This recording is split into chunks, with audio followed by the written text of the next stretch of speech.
Hello everyone, welcome to Sangeeta's academy. और आज का जो सेशन है वो है सेल स्ट्रक्चर एंड फंक्शंस। यहाँ से बहुत बार सीटेट पेपर 2 साइंस में क्वेश्चन पूछे गए हैं, तो मैंने पूरा ट्राई किया है कि इस टॉपिक को जितना डिटेल में मैं समझा सकूं, और यहाँ पर प्रीवियस ईयर्स क्वेश्चंस भी मैं सॉल्व कराने वाली हूँ, तो आप वीडियो के अंत तक ज़रूर बने रहे। तो स्टार्ट करते हैं कि सेल क्या है। तो जैसे कि आप देख पा रहे हैं, basic structural and functional unit of a living organism is cell. Basic structural and functional unit का मतलब क्या है कि किसी भी लिविंग ऑर्गेनिज्म की शुरुआत, उसकी जो बुनियादी जो यूनिट है, इकाई है, वो क्या है? वो सेल है। स्ट्रक्चरल यूनिट भी सेल है और फंक्शनल यूनिट भी सेल को क्यों कहा गया है? क्योंकि सेल की फंक्शनिंग के ऊपर ही डिपेंड करता है उस ऑर्गेनिज्म की फंक्शनिंग का। और ये जो सेल वर्ड है, ये लैटिन वर्ड सेल्यूला से ली गई है, जिसका मतलब है लिटिल रूम। क्यों सेल्यूला से ली गई है, इसके बारे में हम अभी जानेंगे। तो आते हैं कि सेल की खोज कैसे हुई। तो जैसे कि आप जानते हैं, रॉबर्ट हुक ने 1665 साल में उन्होंने कॉर्क की थिन स्लाइस देखी थी। कॉर्क क्या चीज है? ये पेड़ की छाल को हम कहते हैं। तो उन्होंने जो सेल देखा था वो डेड सेल्स थे, ठीक है। और उन्होंने बहुत ही सिंपल मैग्नीफाइंग डिवाइस का इस्तेमाल किया था, जिसको हम प्रिमिटिव माइक्रोस्कोप यहाँ पर कह रहे हैं। उसका इस्तेमाल करके उन्होंने थिन स्लाइस ऑफ कॉर्क को देखा था। और रॉबर्ट हुक ही पहले ऐसे व्यक्ति है जिन्होंने सेल को देखा है। So he was the first person to view cell. But उन्होंने कैसी टाइप की सेल देखी थी? उन्होंने डेड सेल देखी थी। कुछ साल बाद यानी कि 1674 में एंटोनी वैन ल्यूवेनहोक ने सबसे पहले लिविंग सेल्स देखे पॉन्ड वाटर में। तो एंटोनी वैन ल्यूवेनहोक पहले व्यक्ति है जिन्होंने सेल को लाइव देखा था, ठीक है, मतलब लिविंग सेल्स को देखा था। कहाँ पर? पॉन्ड वाटर में देखा था। So first person to view live cells. और उन्होंने रॉबर्ट हुक से थोड़ा उन्नत मैग्नीफाइंग डिवाइस का इस्तेमाल किया था। उन्होंने एक इम्प्रूव्ड माइक्रोस्कोप का इस्तेमाल किया था सेल्स को देखने के लिए। तो वो तरह तरह के सेल्स देखा करते थे, जैसे पॉन्ड वाटर में जितने भी तरह के जीवाणु वगैरह पाए जाते हैं उनको ऑब्जर्व करते थे। स्पर्म सेल्स को वो देखा करते थे। अब आ जाते हैं हम इस फेमस स्ट्रक्चर को। इसको कहा जाता है honeycomb like structure. So Robert Hooke ने जब पहली बार कॉर्क सेल्स को देखा था, तो उनको ऐसे मधुमक्खी के जो छत्ते होते हैं उनका जो स्ट्रक्चर होता है वैसा दिखा। और इसीलिए, क्योंकि ये छोटे छोटे रूम्स जैसे है, तो उन्होंने ही सेल जो टर्म है उसको कॉइन किया। तो सेल आया लैटिन वर्ड से, जो है सेल्यूला। सेल्यूला का मतलब है छोटे छोटे रूम्स। तो क्योंकि रॉबर्ट हुक को ऐसे छोटे छोटे रूम जैसे स्ट्रक्चर्स दिखे कॉर्क सेल की थिन स्लाइस में, जब उन्होंने माइक्रोस्कोप के अंदर देखा था, इसीलिए उन्होंने इसको सेल नाम दिया। अब आते हैं कि हम जानते हैं ज्यादातर जो सेल्स होते हैं वो माइक्रोस्कोपिक होते हैं। माइक्रोस्कोपिक होने का मतलब क्या है? जो हमको खुली आंखों से ना दिखाई दे। सो हमको एक इंस्ट्रूमेंट का इस्तेमाल करना होता है, जो कि है माइक्रोस्कोप। माइक्रोस्कोप की मदद से हम सेल्स देख सकते हैं। अब बढ़ते हैं सेल थ्योरी की ओर। सेल थ्योरी क्या है?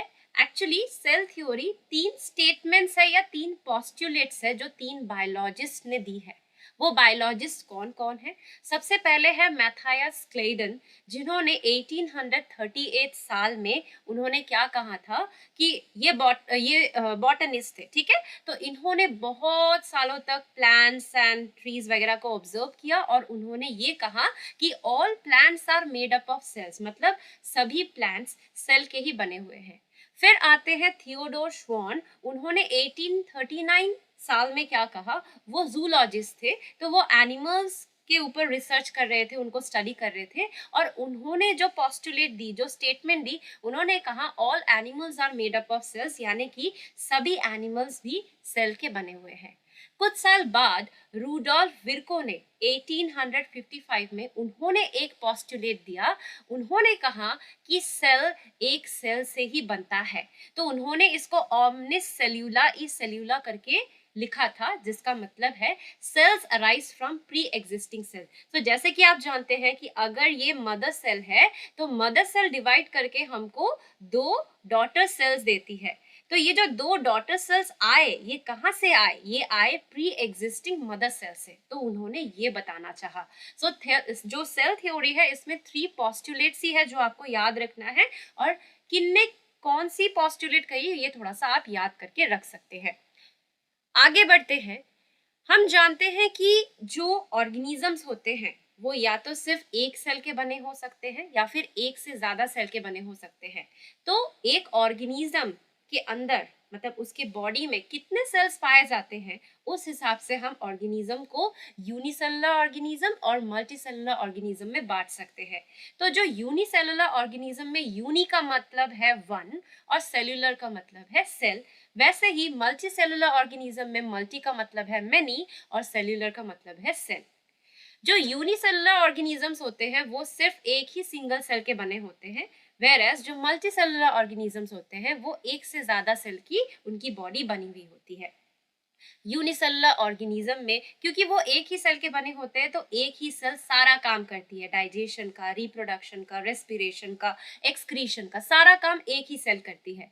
बट मल्टीसेलुलर ऑर्गेनिज्म में डिवीजन ऑफ लेबर देखा जाता है। डिवीजन ऑफ लेबर मतलब क्या? यहाँ पर special special groups of cells होते हैं जो एक्चुअली अलग अलग तरीके के काम करते हैं। तो जैसे कि आप देख सकते हैं, हार्ट बट ब्लड को पंप करने का काम करता है, लंग्स हमारा ब्रीदिंग में हेल्प करता है। तो यहाँ पर अलग अलग ऑर्गन्स है, ऑर्गन सिस्टम है, टिश्यूज है जिनको काम सौंपा जाता है। ठीक है। अब आप जैसे कि देख सकते हैं यूनिसेलुलर ऑर्गेनिज्म क्योंकि एक ही सेल के बने होते हैं तो अगर वो सेल मर जाता है तो उस ऑर्गेनिज्म की भी डेथ हो जाती है। बट मल्टीसेलुलर ऑर्गेनिज्म के केस में अगर एक सेल मर जाता है तो उससे ऑर्गेनिज्म की डेथ नहीं होती है। कुछ एग्जाम्पल्स मैंने यहाँ पर दिए हैं यूनिसेलुलर ऑर्गेनिज्म के एग्जाम्पल्स। यहाँ पर आप देख पा रहे हैं amoeba, paramecium bacteria, blue green algae जिनको साइनोबैक्टीरिया भी कहा जाता है। मल्टीसेलुलर ऑर्गेनिज्म के कुछ एग्जाम्पल्स क्या है, जैसे कि फंजाई है, प्लांट्स है और एनिमल्स है। अब आते हैं शेप्स ऑफ सेल्स।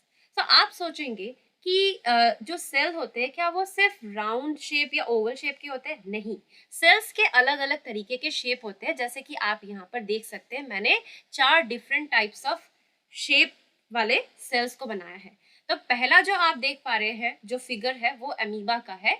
अमीबा एक ऐसा यूनिसेलुलर ऑर्गेनिज्म है जिसकी कोई भी फिक्स्ड शेप नहीं होती। उसकी शेप क्या कहा जाता है? उसकी शेप है इरेग्युलर। ठीक है।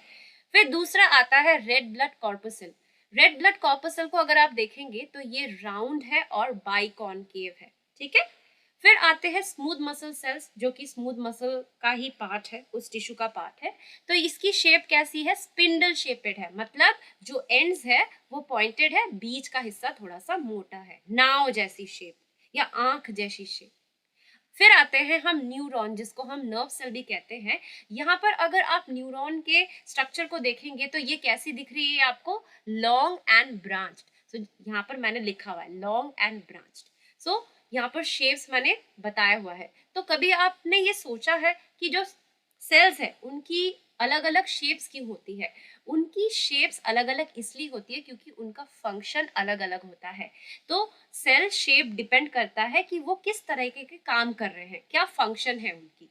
ठीक है। तो आशा करती हूँ अभी तक सब कुछ क्लियर है। आगे बढ़ते हैं। अब आते हैं, हमने शेप्स ऑफ सेल्स तो पढ़ लिया। साइज ऑफ सेल्स मतलब जो सेल्स होते हैं उनकी साइज भी वेरी करती है। वो बैक्टीरिया के केस में 0.1 टू 0.5 माइक्रोमीटर जितने छोटे भी हो सकते हैं, या फिर ऑस्ट्रिच एग जैसे जिसकी जो मेजरमेंट है वो है 170 मिलीमीटर बाई 130 मिलीमीटर, इतनी बड़ी भी हो सकती है। ऑस्ट्रिच एग हमको आसानी से खुले आंखों से ही दिख जाती है, बट जो बैक्टीरिया है उसको देखने के लिए हमको माइक्रोस्कोप की जरूरत होगी। यहाँ पर मैंने स्मॉलेस्ट सेल बताया है, लार्जेस्ट सेल बताया है और लॉन्गेस्ट सेल बताया है। स्मॉलेस्ट जो सेल होता है वो है माइकोप्लाज्मा, जिसको पीपीएलओ इस नाम से भी जाना जाता है। इसका फुल फॉर्म है pleuropneumonia like organism. Largest cell मतलब सबसे बड़ा सेल कौन है? वो है ऑस्ट्रिच का अंडा, जिसको हम खुली आंखों से भी देख सकते हैं। लंबा सेल, लॉन्गेस्ट सेल क्या है? वो है नर्व सेल यानी कि न्यूरॉन। किसका? ब्लू व्हेल का। ब्लू व्हेल खुद ही एक बड़ा सा एक्वाटिक मैमल है, तो उसकी जो नर्व सेल है वो सबसे लंबी है। मैंने शायद पढ़ी थी वो 25 मीटर तक लंबी होती है। ओके। सो यहाँ पर मैंने बोल्ड में एक चीज लिखी है, the size and shape of the cell depends on its function. तो सेल की साइज और उसका शेप किस चीज पर डिपेंड करता है, उसकी फंक्शनिंग पे। तो इसको समझने के लिए यहाँ पर मैंने कुछ एग्जांपल्स दिए हैं कि जो एमीबा का इरेगुलर शेप है, ठीक है, उसकी कोई फिक्स शेप नहीं होती, तो वो उसको किस में मदद करता है, वो उसको लोकोमोशन में यानी कि एक जगह से दूसरी जगह जाने में मदद करता है, एज वेल एज खाना कैप्चर करने के लिए, खाना पकड़ने के लिए भी मदद करता है। फिर जो आरबीसीज का राउंड और बाइकॉन्केव शेप है, ये किस में मदद करता है, ये हम जानते हैं कि आरबीसीज में एक रेड पिगमेंट पाया जाता है जिसका नाम है हीमोग्लोबिन, और हीमोग्लोबिन ही ऑक्सीजन को with the help of RBCs एक जगह से दूसरी जगह लेके जाता है। मतलब ब्लड के थ्रू ऑक्सीजन कहाँ तक पहुंच रही है, डिफरेंट सेल्स एंड टिश्यूज तक पहुंच रही है। तो आरबीसीज का ऐसा राउंड और बाइकॉन्केव शेप क्या करता है, ज्यादा से ज्यादा हीमोग्लोबिन पिगमेंट को अपने अंदर समाता है, और जितना हीमोग्लोबिन होगा उससे क्या होगा, ऑक्सीजन भी एफिशिएंटली एक जगह से एक जगह से क्या होगा, जो टिश्यूज है या सेल्स है वहां तक पहुंचेगी। फिर आते हैं नर्व सेल, यानी कि न्यूरॉन का जो शेप है वो है लॉन्ग एंड ब्रांच्ड। तो ये बहुत ही लंबी होती है और शाखाएं जैसी होती है, ब्रांचेस जैसी स्ट्रक्चर है। तो ये क्यों जरूरी है, क्योंकि हम जानते हैं न्यूरॉन का काम क्या है, ब्रेन से अदर बॉडी पार्ट्स या फिर अदर बॉडी पार्ट्स से ब्रेन तक मैसेजेस का लेन देन करना। So effective transmission of messages हो पाता है इस long and branch structure of neuron की वजह से। और जो स्मूथ मसल हमने अभी देखा, स्पिंडल शेपेड, वो क्या करता है, वो कॉन्ट्रैक्ट करता है और रिलैक्स करता है ताकि स्मूथ मसल टिश्यू अच्छे से कॉन्ट्रैक्ट और रिलैक्स कर सके।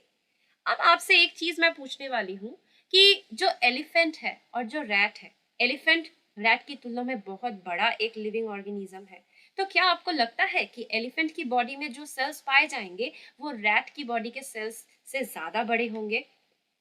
नहीं, क्योंकि अभी हमने थोड़ी देर पहले देखा कि जो साइज और शेप है वो डिपेंड करती है फंक्शनिंग पे, मतलब वो सेल क्या काम कर रही है उस पर डिपेंड करेगा उसका साइज और शेप कैसा होगा। अब आते हैं हम level of organisation. Level of organisation में मतलब क्या है, बहुत ही इजी चीज है। हम सीख रहे हैं कि कैसे सेल को स्ट्रक्चरल और फंक्शनल यूनिट किस लिए कहा जाता है। तो जैसे कि आप जानते हैं कोई भी लिविंग ऑर्गेनिज्म, उसकी शुरुआत एक सेल से ही होती है, तो उसका बेसिक स्ट्रक्चरल और फंक्शनल यूनिट कौन है, सेल्स है।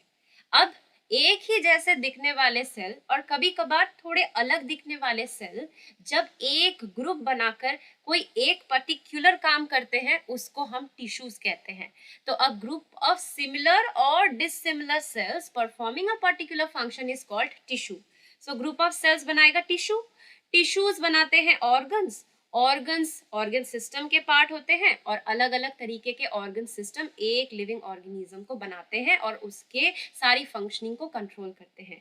इसी को लेवल ऑफ ऑर्गेनाइजेशन कहा जाता है। तो यहाँ पर हमारा फोकस होना चाहिए सेल किसे कहते हैं और टिश्यू किसे कहते हैं, इसकी डेफिनेशन पे। सेल तो हम समझ ही चुके हैं, टिश्यू का मतलब क्या है, टिश्यू एक ग्रुप ऑफ सेल है। अब ये सेल सिमिलर दिखने में हो सकते हैं या फिर अलग भी दिखने में हो सकते हैं, जैसे कि जाइलम और फ्लोएम, यहाँ पर जो सेल्स होते हैं वो अलग अलग दिखने के होते हैं, बट वो एक ही पर्टिकुलर काम कर रहे हैं।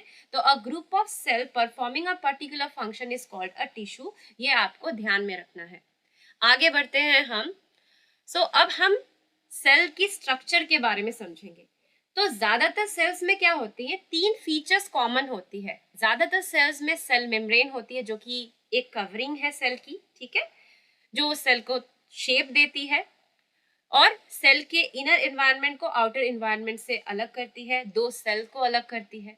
फिर बीच में आता है फ्लूइड कंटेंट जिसको हम साइटोप्लाज्म कहते हैं, और फिर साइटोप्लाज्म में कौन मौजूद रहता है, न्यूक्लियस। तो जैसे कि आप देख पा रहे हैं कि मैंने यहाँ पर एक एनिमल सेल भी बनाया है, एक प्लांट सेल भी बनाया है, और ये जो तीनों कॉमन फीचर्स है उनको मैंने लेबल करके दिखाया है। एनिमल सेल में जो आउटर मोस्ट कवरिंग होती है वो सिर्फ सेल मेम्ब्रेन ही होती है, बट प्लांट सेल में जो आउटर मोस्ट लेयर है या कवरिंग है वो सेल वॉल है।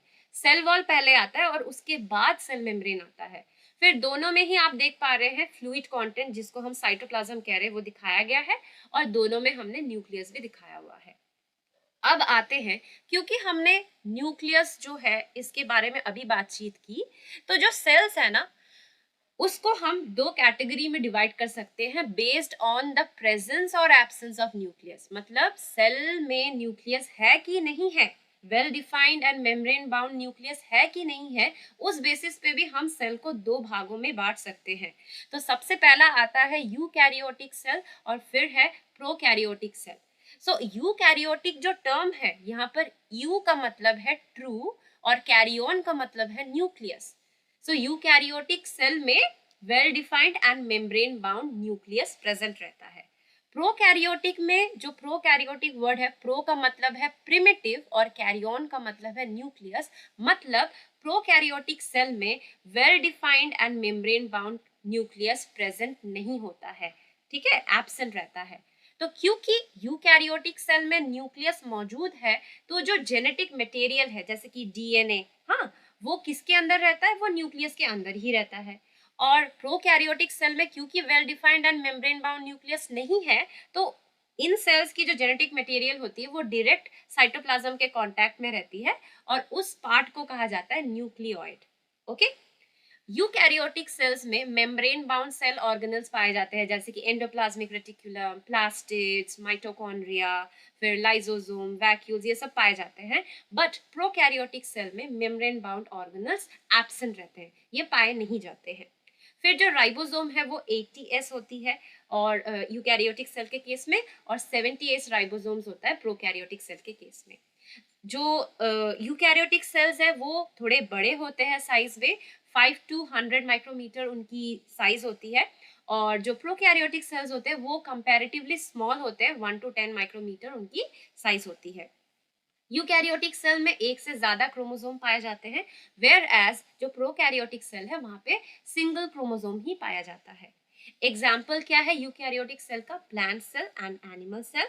वेयर एज प्रोकैरियोटिक सेल का एग्जाम्पल क्या है, bacteria and blue green algae, जिनको हम साइनोबैक्टीरिया भी कहते हैं। अब अगर हम एक क्वेश्चन को सॉल्व करेंगे, ठीक है, जो कि जुलाई 2019 में पूछी गई थी। सो यहाँ पर हमसे पूछा गया है which of the following statement about cells is true. So यहाँ पर चार ऑप्शन दिए गए हैं, चार स्टेटमेंट है, इनमें से सेल के बारे में जो स्टेटमेंट सही है वो हमको चुनना है। तो पहले मैं इंग्लिश में बता देती हूँ, फिर हिंदी में आएंगे।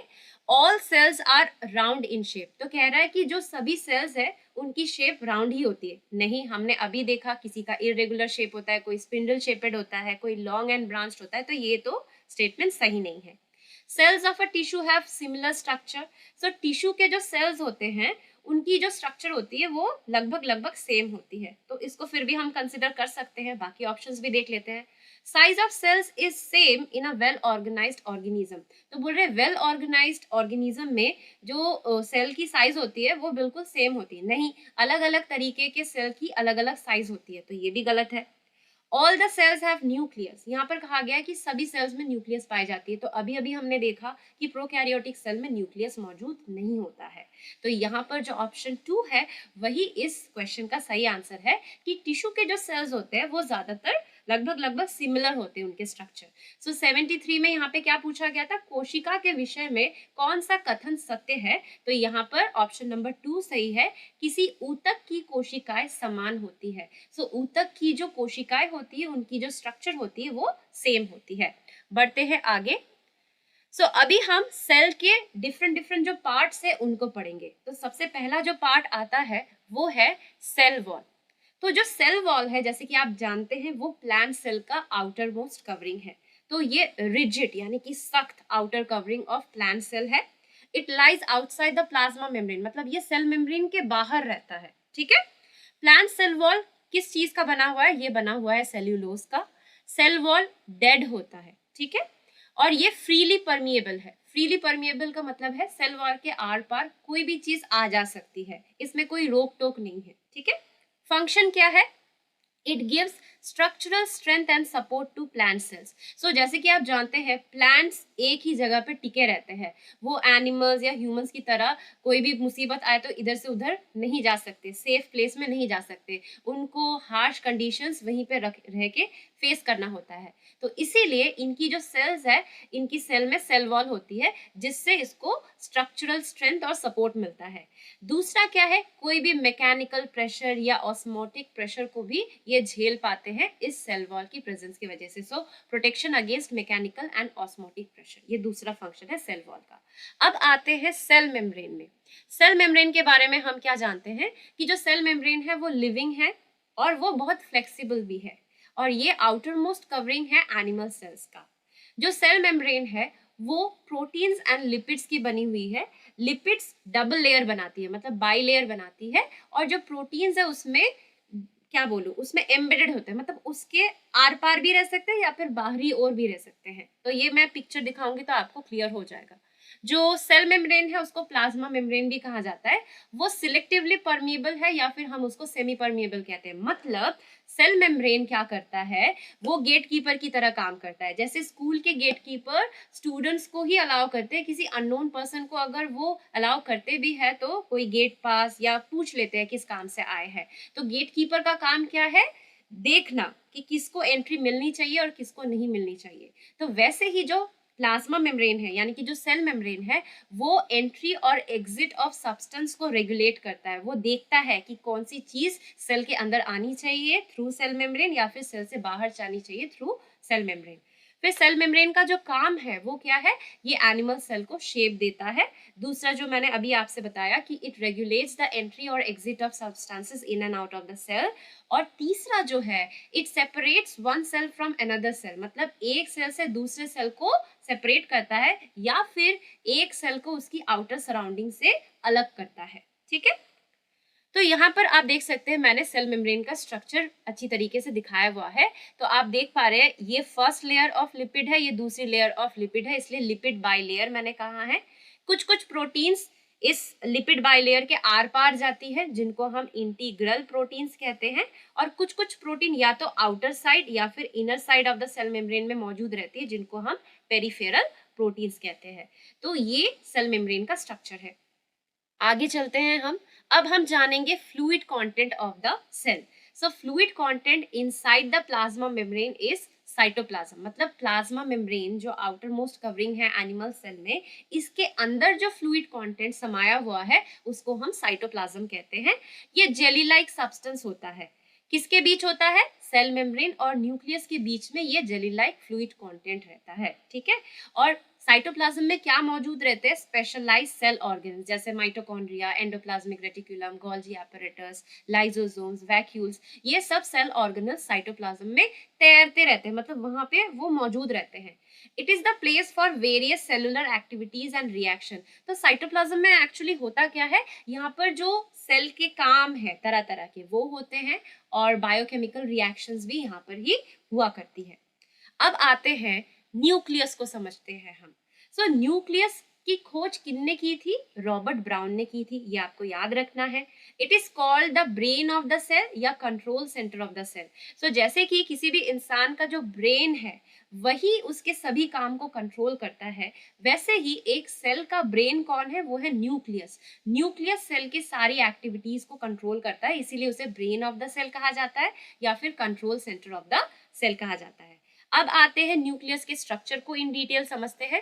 तो न्यूक्लियर की जो मेम्ब्रेन है, जो कवरिंग है, वो डबल मेम्ब्रेन है, मतलब दो लेयर्स है। ठीक है, जो आउटर और इनर लेयर है दोनों में ही छोटे छोटे पोर्स होते हैं, छोटे छोटे छेद होते हैं। ठीक है, न्यूक्लियस के अंदर एक डॉट लाइक स्ट्रक्चर होता है जिसको हम न्यूक्लियोलस कहते हैं।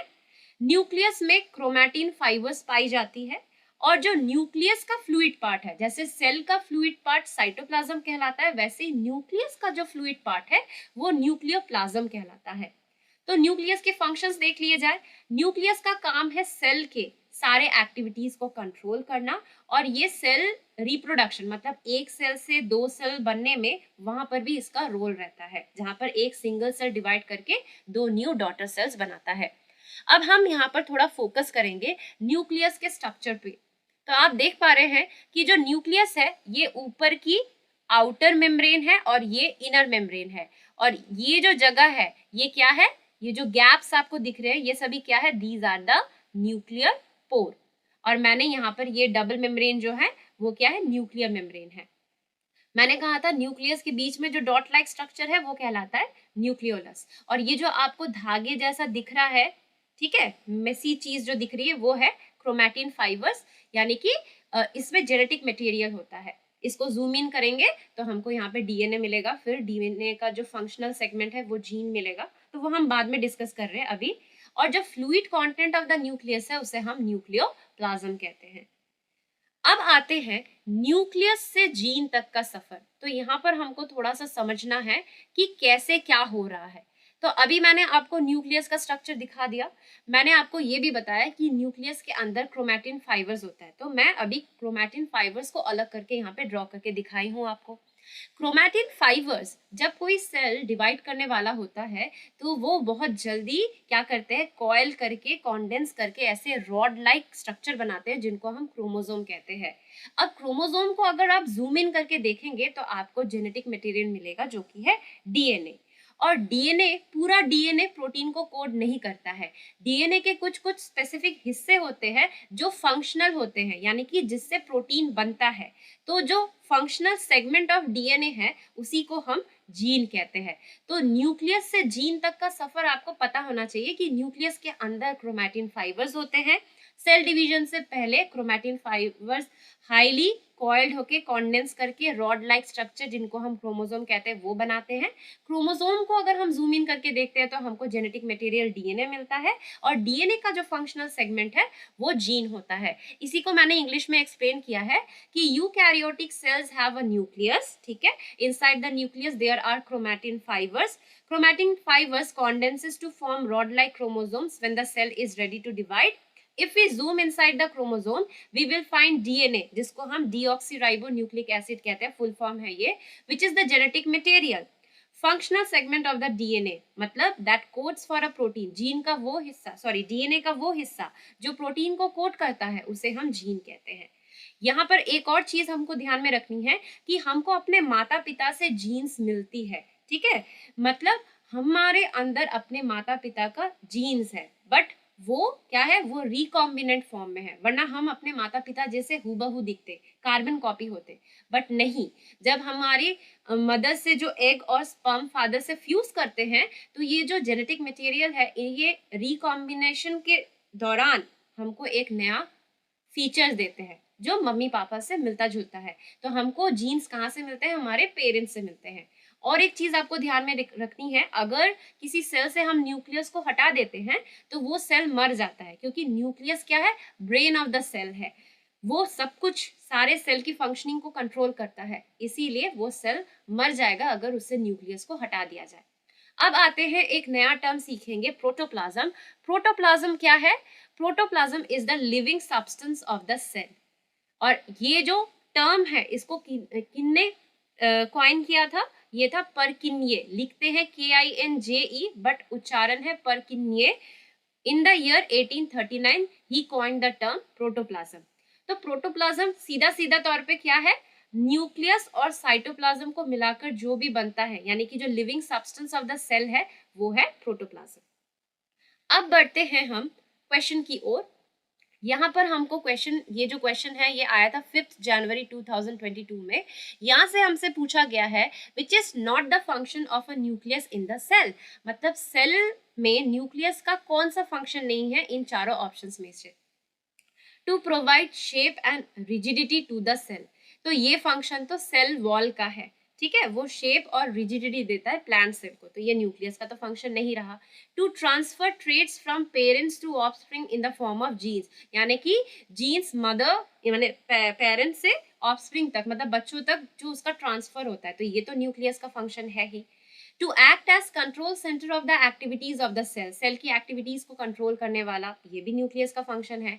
To allow the movement of materials between the cytoplasm and inside of the nucleus, cytoplasm और न्यूक्लियस के बीच में जो सब्सटेंसेस का या जो पार्टिकल्स है या जो मॉलिक्यूल्स है उनके मूवमेंट को वो अलाउ करता है, तो ये भी न्यूक्लियस का काम है। तो यहाँ पर जो इस क्वेश्चन का सही आंसर है वो ऑप्शन नंबर 1 है, क्योंकि हमको वो ऑप्शन ढूंढना था जहां पर न्यूक्लियस का फंक्शन ना दिया हो।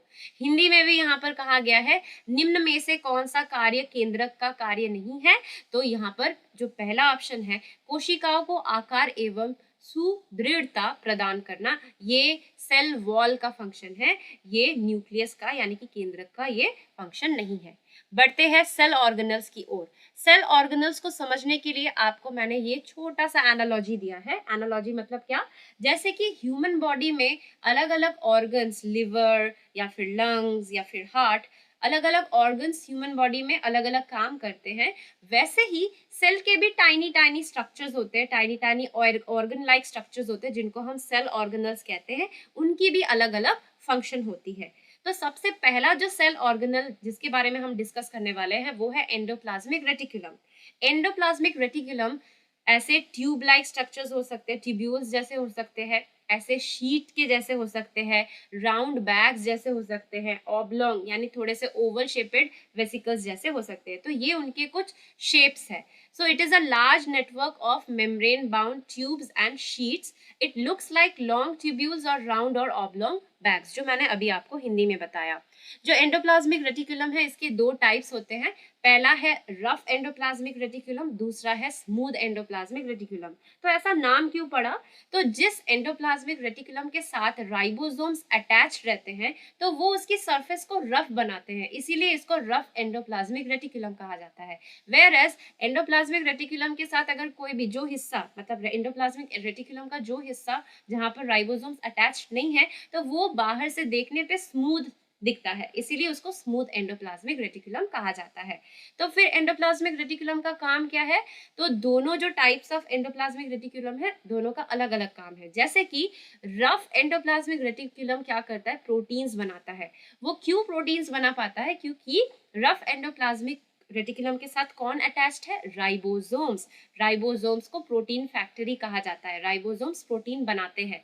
तो क्योंकि एंडोप्लाज्मिक रेटिकुलम जो कि रफ है, क्योंकि वहां पर राइबोसोम्स अटैच्ड है, तो ये RER यानी कि रफ एंडोप्लाज्मिक रेटिकुलम प्रोटीन बनाता है, और स्मूथ एंडोप्लाज्मिक रेटिकुलम लिपिड्स बनाता है, एज वेल एज कोई भी पॉइजन या ड्रग्स हो तो उसको डिटॉक्सिफाई करता है। ये दो फंक्शंस है एंडोप्लाज्मिक रेटिकुलम के।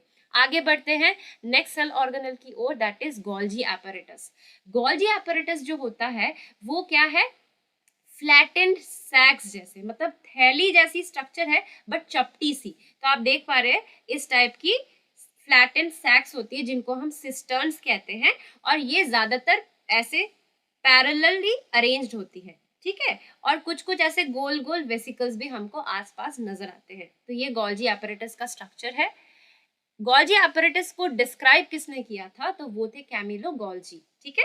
और जो गोल्जी एपैरेटस का फंक्शन क्या है? फंक्शन है storage, modification and packaging of products in vesicles. So इसको समझाने के लिए मैं एक एग्जांपल देती हूँ कि रेस्टोरेंट में अगर आप जाते हैं तो रेस्टोरेंट में आप जब खाना ऑर्डर करते हैं तो उन लोगों के लिए एक तो खाना बनाने का अलग सा सेक्शन होता है, फिर पैकेजिंग का अलग सेक्शन होता है। तो वैसे ही गोल्जी एपैरेटस का काम क्या है कि उसके छोटे छोटे जो वेसिकल्स है, इस वेसिकल्स में जो चीजें आती है एंडोप्लाज्मिक रेटिकुलम से होके जो चीजें आती है, उनको या तो वो स्टोर करता है छोटे छोटे वेसिकल्स में, या फिर उनको वो मॉडिफाई कर सकता है, या फिर उसको पैकेज करके वेसिकल्स के फॉर्म में इधर से उधर भेजता है। तो ये उसका काम है। दूसरा है लाइजोसोम के बनने में गोल्जी एपैरेटस का योगदान है। Acrosome of sperm, sperm head में एक ऐसा थैली होता है एक्रोसोम, जहां पर डाइजेस्टिव एंजाइम्स पाई जाती है, तो उसके फॉर्मेशन में भी गोल्जी एपैरेटस का रोल है। अब आते हैं लाइसोसोम्स को समझते हैं। ये एक और सेल ऑर्गेनल है। तो ये क्या है? Membrane bound सैक्स। सो ये एक मेम्ब्रेन कवरिंग से घिरी हुई एक थैली जैसी स्ट्रक्चर है जिसके अंदर डाइजेस्टिव एंजाइम्स भरी रहती है। ये एंजाइम्स कौन बनाता है? ये एंजाइम्स रफ एंडोप्लाज्मिक रेटिकुलम बनाता है। जो लाइसोसोम्स है वो एक और नाम से जाने जाते हैं। क्या है वो है सुसाइड बैग्स। तो इनका काम क्या है? ये सेल को क्लीन रखते हैं। अगर सेल के अंदर कोई भी फॉरेन मटेरियल या फिर कोई भी सेल ऑर्गेनल्स जो डैमेज हो चुका है, जो अपना काम ठीक से नहीं कर पा रहा है, तो वो उस फॉरेन मटेरियल को या फिर वॉर्न आउट सेल ऑर्गेनल्स को डाइजेस्ट कर लेता है, क्योंकि इसके अंदर क्या है? डाइजेस्टिव एंजाइम्स है। तो लाइसोसोम्स को सुसाइड बैग्स क्यों कहा जाता है? तो यहाँ पर मैंने बताया कि जब भी कोई सेल डैमेज हो जाती है तो लाइसोसोम पता है क्या करता है? वो खुद फूट जाता है, और फूटने से क्या होता है? उसके अंदर जितने भी डाइजेस्टिव एंजाइम्स है वो रिलीज हो जाती है, और वो सेल को, मतलब जिस सेल का वो पार्ट था उसी सेल को वो डाइजेस्ट कर लेता है। इसीलिए लाइसोसोम को सुसाइड बैग्स भी कहा जाता है। बढ़ते हैं नेक्स्ट सेल ऑर्गेनल की ओर, जो कि है माइटोकॉन्ड्रिया। माइटोकॉन्ड्रिया का जो स्ट्रक्चर है ये आपको थोड़ा सा समझना पड़ेगा। माइटोकॉन्ड्रिया में दो कवरिंग होती है। जो आउटर कवरिंग है, जो आउटर मेम्ब्रेन कहलाती है, उसमें छोटे छोटे पोर्स होते हैं। So outer membrane is porous, और जो इनर मेम्ब्रेन होती है वो बहुत ही डीपली फोल्डेड होती है, जिसका स्ट्रक्चर मैंने आपको इसके नेक्स्ट पेज में बताया हुआ है। जो माइटोकॉन्ड्रिया है इसको powerhouses of the cell कहा जाता है, क्योंकि ये एटीपी जो कि energy currency of the cell है, एटीपी का फुल फॉर्म क्या है, एडिनोसिन ट्राइफॉस्फेट। तो माइटोकॉन्ड्रिया वो जगह है जहां पर एटीपी बनती है, इसीलिए इसको powerhouse of the cell कहा जाता है। और एटीपी को क्या कहा जाता है, energy currency of the cell कहा जाता है। तो अगर आप माइटोकॉन्ड्रिया का स्ट्रक्चर यहाँ पर देखें तो आप देख पा रहे हैं कि जो बाहर की जो कवरिंग है, जो मेम्ब्रेन है, आउटर मेम्ब्रेन है, इसमें छोटे छोटे पोर्स होते हैं, इसीलिए इसको पोरस कहा गया है। और अंदर का ये जो शेडेड पार्ट है जो आप देख पा रहे हैं, ये जो इनर मेम्ब्रेन है, ये डीपली फोल्डेड है। फोल्डिंग्स आप देख ही पा रहे हैं। सो माइटोकॉन्ड्रिया जो होती है इसकी एक स्पेशलिटी है, इसकी खुद की डीएनए भी होती है और राइबोसोम्स भी होती है। तो क्योंकि इनके खुद की डीएनए और राइबोसोम्स होती है तो ये अपने कॉपीज बना सकते हैं, मतलब एक माइटोकॉन्ड्रियन से बहुत सारे माइटोकॉन्ड्रिया बन सकते हैं। तो ये इनकी खासियत है। बढ़ते हैं प्लास्टिड्स की ओर। प्लास्टिड का जो स्ट्रक्चर है वो भी डबल मेम्ब्रेन है, यानी कि दो कवरिंग है, आउटर और इनर। प्लास्टिड्स तीन तरीके के होते हैं। टाइप्स और फंक्शन मैंने यहाँ पर मेंशन कर दिया है। सबसे पहला होता है क्रोमोप्लास्ट। क्रोमोप्लास्ट हम कलरफुल प्लास्टिड्स को कहते हैं, मतलब ये कलर देते हैं। किनको कलर देते हैं, फ्लावर्स को कलर देते हैं, फ्रूट्स को कलर देते हैं। तो जो क्रोमोप्लास्ट है इनमें दो तरीके के पिगमेंट पाए जाते हैं। पहला पिगमेंट है यानी कि जो रंजक है वो क्या है, ज़ैंथोफिल। वो क्या कलर देता है, वो येलो कलर देता है। और दूसरा जो पिगमेंट है वो है कैरोटीन, जो कि ऑरेंज या फिर रेड कलर देता है। ठीक है। नेक्स्ट जो हमारा सेकेंड टाइप ऑफ प्लास्टिड है वो है क्लोरोप्लास्ट। क्लोरोप्लास्ट में जो पिगमेंट मौजूद रहती है वो है क्लोरोफिल, और ये ग्रीन कलर देती है। तो आप जानते ही हैं कि क्लोरोफिल किस लिए जरूरी है, ये सोलर एनर्जी को ट्रैप करती है, मतलब सोलर एनर्जी को पकड़ने में हेल्प करती है, ताकि जो ग्रीन पार्ट्स है प्लांट्स के वो फोटोसिंथेसिस प्रोसेस की मदद से अपना खाना बना सके। थर्ड जो टाइप है वो है ल्यूकोप्लास्ट। ये कलरलेस होते हैं और इनका मेन काम होता है स्टोरेज का। ये स्टार्च, फैट या फिर प्रोटीन्स को स्टोर करते हैं। माइटोकॉन्ड्रिया के जैसे ही प्लास्टिड्स के भी खुद के डीएनए और राइबोसोम्स होते हैं, तो एक प्लास्टिड से वो मल्टीपल कॉपीज, मतलब एक प्लास्टिड से वो बहुत सारे अपने जैसे प्लास्टिड्स बना सकते हैं। सो यहाँ से हम रिलेटेड एक क्वेश्चन यहाँ पे करेंगे। ये अगस्त 2023 में पूछी गई थी। Which of the following cell organelles contain their own DNA? ऐसे कौन से सेल ऑर्गेनल्स हैं जिनकी खुद की डीएनए होती है? तो ऑप्शन क्या क्या दी गई है। ए प्लास्टिड्स है, होती है उनकी खुद की डीएनए। माइटोकॉन्ड्रिया, उनकी भी खुद की डीएनए होती है। न्यूक्लियस, हाँ न्यूक्लियस के अंदर भी जो जेनेटिक मटेरियल डीएनए होती है। वैक्यूल्स के अंदर जेनेटिक मटेरियल या डीएनए नहीं होती है। तो उस हिसाब से यहाँ पे हमारा कौन सा ऑप्शन सही होगा, ए बी और सी जहाँ पे दिया है, सो वो ऑप्शन नंबर 3 हमारा सही आंसर है। तो उस हिसाब से यहाँ पर निम्नलिखित में से किन कोशिका अंगकों में स्वयं का डीएनए अंतर्विष्ट है? तो यहाँ पे लवक है, फिर सूत्रकनिका है, नाभिक है। तो ए बी सी रिक्तिका नहीं है, ठीक है, वैक्यूल्स नहीं होते हैं। तो ए बी सी जहाँ पे दिया है वो वाला ऑप्शन सही है। फिर आते हैं नेक्स्ट क्वेश्चन की ओर। Which of the following statements above the cells of living organism is are correct? मतलब सेल्स के बारे में, लिविंग ऑर्गेनिजम्स के सेल्स के बारे में कौन से स्टेटमेंट सही है? वो एक से ज्यादा भी हो सकते हैं। जैसे कि यहाँ पर पहला वाला क्या दिया है, all are microscopic and can not be seen with naked eye. तो हमने ये तो नहीं पढ़ा कि सभी सेल्स एकदम माइक्रोस्कोपिक होते हैं, सभी सेल्स को हम नहीं देख पाते, क्योंकि ऑस्ट्रिच एक भी एक सेल है जो कि खुली आंखों से दिख जाता है। तो ये तो सही नहीं है। All have a cell wall, सभी सेल्स में सेल वॉल नहीं होते, सिर्फ प्लांट सेल की सेल वॉल होती है। All have a nuclear membrane, ये भी गलत है, क्योंकि हमने देखा प्रोकैरियोटिक सेल्स की न्यूक्लियर मतलब न्यूक्लियस ही नहीं होती, वेल डिफाइंड न्यूक्लियस भी नहीं होती है और उनकी मेम्ब्रेन्स भी नहीं होती है। All have a cell membrane, हाँ ये सही है, सभी सेल्स की सेल मेम्ब्रेन होती है, क्योंकि ये वो जो तीन फीचर्स हमने पढ़े थे कि साइटोप्लाज्म, न्यूक्लियस और सेल मेम्ब्रेन, ये कॉमन फीचर्स होती है ज्यादातर सेल्स में। तो यहाँ पर ऑप्शन डी जो है वो सही आंसर होगा। तो हिंदी में क्या है, निम्नलिखित में से कौन सा या से कथन जीवित जीवों की कोशिकाओं के संबंध में सही है। तो यहाँ पर क्या कहा गया है, सभी सूक्ष्मदर्शीय होते हैं तथा इन्हें नग्न आंखों से नहीं देखा जा सकता, नहीं, गलत है। सभी की कोशिका भित्ति होती है, ये भी गलत है, सबकी सेल वॉल नहीं होती है। सभी की केंद्रीय झिल्ली होती है, ये भी गलत है। सभी की कोशिका झिल्ली होती है, ये सही है, कोशिका झिल्ली सभी कोशिका में होती है। तो केवल डी इसका सही आंसर है। आगे बढ़ते हैं वैक्यूल्स की तरफ। वैक्यूल्स की स्ट्रक्चर को हम समझेंगे। तो ये क्या है, इसकी जो कवरिंग है, वैक्यूल एक मेम्ब्रेन बाउंड सेल ऑर्गेनेल है, तो इसकी जो कवरिंग है उसका नाम क्या है, टोनोप्लास्ट। ये आपको ध्यान में रखना है। और इसका काम क्या है, ये सॉलिड या लिक्विड चीजों को स्टोर करके रखता है, मतलब ये एक थैली जैसा स्टोरेज सैक है, स्टोर करने का थैला जैसा है। क्या क्या स्टोर कर सकता है, सॉलिड या लिक्विड कंटेंट ये स्टोर करके रखता है। In plant cells, vacuoles are full of cell sap and provide turgidity and rigidity to the cell. तो plant cells में जो vacuoles है वो जो food बनाती है ना, plant leaves में जो food बनता है, तो food जो पानी में घुला मिला रहता है उसी को हम सैप कहते हैं। तो वो सेल सैप से भरा रहता है इनका वैक्यूल, और वैक्यूल भरा रहने के कारण क्या होता है, ये सेल को टर्जिड और रिजिड बनाता है। तो ये इसकी मेन फंक्शन है। अब हम प्लांट सेल और एनिमल सेल को कंपेयर करने वाले हैं।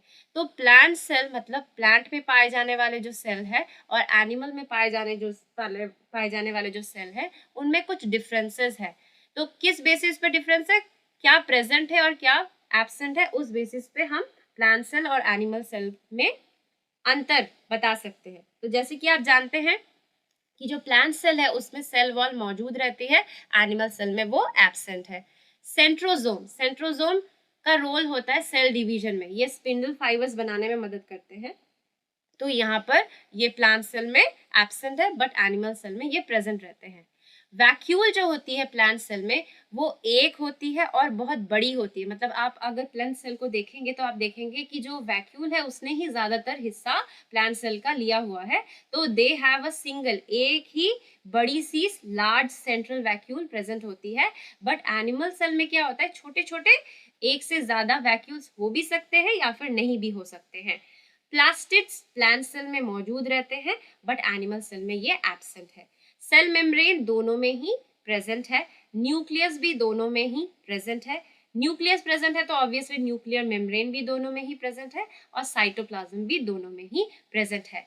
तो यहाँ से रिलेटेड भी बहुत सारे क्वेश्चन सीटेट में पूछे गए हैं, तो आपको पता होना चाहिए कि प्लांट सेल और एनिमल सेल में क्या प्रेजेंट है और क्या एब्सेंट है। और जब हम एंडोप्लाज्मिक रेटिकुलम के बारे में बात कर रहे थे, तो हम एक टर्म हमने डिफाइन की थी, मतलब डिफाइन तो नहीं की थी, हमने इस बात पर आलोचना की थी कि राइबोसोम को क्या कहा जाता है, साइट ऑफ प्रोटीन सिंथेसिस, मतलब राइबोसोम का काम ही है प्रोटीन बनाना। इसीलिए जो रफ एंडोप्लाज्मिक रेटिकुलम है, रफ क्यों है, क्योंकि राइबोसोम उससे अटैच है, वो प्रोटीन बना पाता है। किसके वजह से, राइबोसोम के प्रेजेंस की वजह से। राइबोसोम की कोई भी कवरिंग नहीं होती है, मतलब ये मेम्ब्रेन लेस चीज है, एक स्ट्रक्चर है। और इसको प्रोटीन फैक्ट्री भी कहा जाता है क्योंकि ये प्रोटीन बनाते हैं। राइबोसोम की एक लार्ज सब यूनिट होती है, जो बड़ी सी सब यूनिट आपको दिख रही है, और एक स्मॉल सब यूनिट होती है। अब हम क्या करेंगे, हम थोड़ा सा एनसीईआरटी के यहाँ पर आप देख सकते हैं, यहाँ पर प्लांट सेल और एनिमल सेल को अच्छे से दिखाया गया है। तो ये जो डिटेल स्ट्रक्चर है ये आप शायद एनसीईआरटी के 11th की जो बायोलॉजी बुक है वहाँ पर आपको मिल जाएगी। आप देख ही पा रहे हैं कि जो प्लांट सेल है, इसका ये जो बाहर ब्राउन कलर का जो चीज दिखाया गया है ये सेल वॉल है।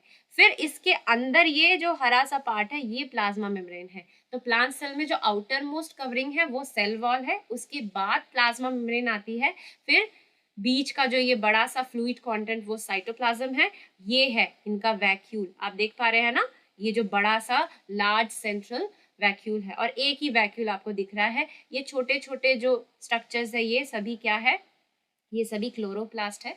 तो इन डिटेल में प्लांट सेल का स्ट्रक्चर आप देख सकते हैं कहीं से भी, और एनिमल सेल का स्ट्रक्चर भी यहाँ पर अच्छी तरीके से दिखाया गया है। तो ये मैंने एनसीईआरटी के क्लास 11 की बायोलॉजी का जो सेल चैप्टर है वहां से ये मैंने स्क्रीनशॉट लिया हुआ है, तो आप जाकर देख सकते हैं अगर आपको डिटेल में इनका स्ट्रक्चर देखना हो तो चलिए सॉल्व कर लेते हैं अभी तक हमने जो भी पढ़ा है। तो यहाँ पर हमारे पास एक क्वेश्चन है, which of the following represents a set of cell organelles found in animal cell. मतलब एनिमल सेल में पाए जाने वाले सेल ऑर्गेनल्स को हमको मतलब उस सेट को ढूंढना है। तो चारों ऑप्शंस हैं, उनमें से कोई एक ऑप्शन करेक्ट है और ये क्वेश्चन पूछी गई थी 6 जनवरी 2022 को। तो चलिए देखते हैं, ऑप्शन 1 से स्टार्ट करते हैं। सेल मेम्ब्रेन एनिमल सेल में होता है, साइटोप्लाज्म भी होता है, न्यूक्लियस भी होता है, वैक्यूल भी होता है। तो पहला ऑप्शन तो ठीक लग रहा है। दूसरे ऑप्शन में सेल वॉल, ये एनिमल सेल में नहीं होता। तीसरे ऑप्शन में क्लोरोप्लास्ट दिया गया है, ये भी एनिमल सेल में नहीं होता। फोर्थ ऑप्शन में भी सेल वॉल दिया है, तो ये भी एनिमल सेल में नहीं होता। तो उस हिसाब से जो नंबर 1 ऑप्शन में जितने भी सेल ऑर्गेनल्स के नाम दिए गए हैं वही सही तरीके से एनिमल सेल के सेल ऑर्गेनल्स को दर्शाते हैं। हिंदी में यही क्वेश्चन पूछा गया है, निम्नलिखित में से कौन से जंतु कोशिका के 4 संघटक है। तो इसका जो ऑप्शन 1 है, कोशिका झिल्ली, कोशिका द्रव्य, केंद्रक और रिक्तिका, ये चारों चीज क्या होता है, जंतु कोशिका में पाई जाती है। तो ये इसका सही आंसर है। आगे बढ़ते हैं, इस क्वेश्चन को हम थोड़ा सा जूम इन करेंगे ताकि क्लियरली हमको समझ आए। यहाँ पर एक टेबल दिया गया है, टेबल में हमको ए, बी और सी को पहचानना है। तो आप देख पा रहे हैं यहाँ पर डिफरेंट पार्ट्स ऑफ सेल हमको बताई गई है। तो पार्ट ए में हम देख पा रहे हैं साइटोप्लाज्म भी है, न्यूक्लियस भी है, सेल वॉल भी है, सेल मेम्ब्रेन भी है, क्लोरोप्लास्ट भी है। क्लोरोप्लास्ट क्या है, ये एक तरीके का प्लास्टिड है। तो अभी हमने क्या पढ़ा, सेल वॉल और प्लास्टिड किस में पाया जाता है, प्लांट सेल में। तो ऑप्शन ए प्लांट सेल यहाँ पर दिया हुआ है और यहाँ पर थर्ड ऑप्शन में भी प्लांट सेल दिया हुआ है। तो अभी हम इन दो ऑप्शन को कंसिडर करेंगे। ऑप्शन 4 में भी प्लांट सेल दिया गया। अच्छा, तीनों ऑप्शन को हम कंसिडर करेंगे, 2 यहीं पे क्रॉस हो जाता है। बी वाले में हमको दिखाया गया है कि सेल वॉल नहीं है और क्लोरोप्लास्ट यानी कि प्लास्टिड नहीं है। तो हम जानते हैं एनिमल सेल में सेल वॉल भी नहीं होता है और प्लास्टिड का जो टाइप क्लोरोप्लास्ट है वो भी नहीं होता है। तो बी एनिमल सेल है। तो यहाँ पर ये एनिमल सेल यहाँ पे दिया गया है, यहाँ पे एनिमल सेल दिया गया है। तो फिर हमारा ऑप्शन नंबर 4 भी यहाँ से हट गया क्योंकि बी प्लांट सेल तो नहीं है। अब सी जो है, इसमें क्या बताया गया है, इसमें साइटोप्लाज्म भी है, न्यूक्लियस भी है, सेल वॉल भी है, सेल मेम्ब्रेन भी है, सिर्फ क्लोरोप्लास्ट नहीं है। तो ये जो है, ये देखकर मुझे लग रहा है कि ये एक फंजाई हो सकता है। ठीक है, तो एक्चुअली फंजाई तो उसको अलग ही किंगडम दी गई है, बट हम इसको अभी क्या कंसिडर करेंगे कि ये एक एनिमल सेल है। ठीक है, तो इसको हम पकड़ेंगे क्या, wait wait, animal cell, just wait a moment. Cytoplasm है, न्यूक्लियस है, सेल वॉल भी है और सेल मेम्ब्रेन भी है, क्लोरोप्लास्ट नहीं है। तो प्लांट सेल ये बिल्कुल भी नहीं होगा क्योंकि प्लांट सेल मतलब क्या होना चाहिए, उसमें प्लास्टिड्स होनी चाहिए जो कि यहाँ पर नहीं है। तो ये ऑप्शन 1 भी यहाँ से हट जाता है। ऑप्शन 3 इसका सही आंसर है। ये एक एनिमल सेल है। एनिमल सेल मतलब क्या, जो फंजाई है उसको हम अगर एनिमल सेल में ही कंसिडर करेंगे तो फंजाई की सेल वॉल होती है, तो उनमें क्लोरोप्लास्ट नहीं होते। फंजाई क्या होते हैं, नॉन ग्रीन होते हैं, these are non green organisms. So उस हिसाब से यहाँ पर मुझे ऑप्शन 3 सही लग रहा है कि पहला वाला प्लांट सेल है, ए प्लांट सेल है, बी एनिमल सेल है और सी भी एनिमल सेल है। क्योंकि सी को हम प्लांट सेल तब कह पाते अगर उसमें क्लोरोप्लास्ट भी मौजूद रहता सेल वॉल के साथ साथ। तो इसी के साथ मेरा आज का ये लॉन्ग सेशन यहीं पर समाप्त होता है। आशा करती हूँ कि आपको मेरा ये कंटेंट, मेरा आज का सेशन पसंद आया होगा। अगर आपको मेरा पढ़ाने का स्टाइल अच्छा लग रहा हो, अगर आप ऐसा ही कंटेंट आगे भी देखना चाहते हैं तो प्लीज़ मेरे चैनल को सब्सक्राइब कीजिए, इस वीडियो को लाइक कीजिए और शेयर कीजिए। और मैं मिलूँगी ऐसे ही कंटेंट के साथ आपसे। अगर आप लाइक करेंगे और सब्सक्राइब करेंगे तो मुझे बढ़ावा मिलेगा कि मैं ऐसे ही कंटेंट लेके आपके पास आऊँ। तो till then take care and keep learning. Bye bye everyone.